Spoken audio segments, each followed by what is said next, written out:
Chuck Isenhart here, Realtor and Home Inspector in Jacksonville, North Carolina. And today I'm sharing some of my experiences on spray foam insulation. Now, I actually like spray foam insulation. I have used it in my garage walls, and it made a world of difference in the wintertime. But I absolutely hate it in a crawl space, and I don't like it in an attic.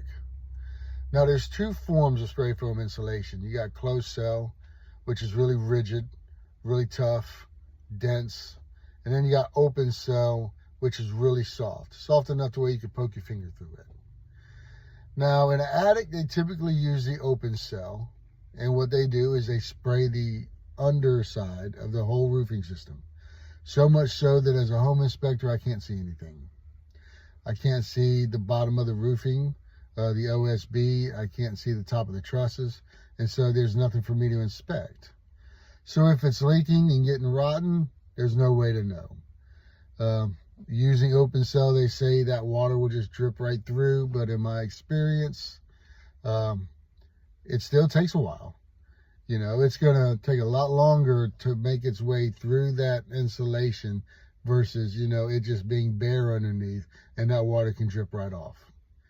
Now, in a crawl space, why do I hate it? Because I've seen so many times where people will spray it after the fact, long after construction, when mold and wood destroying fungus have already, set up in the crawl space.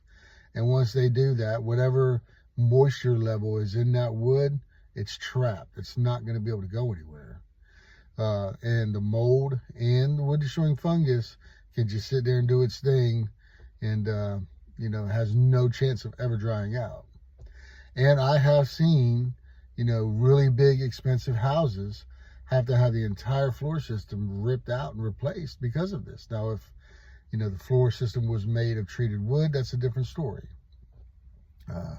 Another thing is if a toilet or a shower leaks, instead of that water just dripping right down, it has no choice but to move horizontally, under the floor.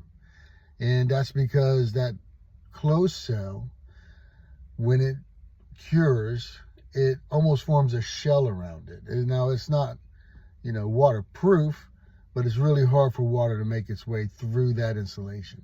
So it has no choice but to move horizontally until it finds a crack or, some way to move down. So crawl spaces are the one place in the house that I would never put spray foam insulation. Now, in the walls, big fan of it. Now, underneath windows that could potentially leak, it's questionable. But, spray foam insulation certainly has its place in construction. I'm just not sold on the idea of it being in a crawl space or an attic.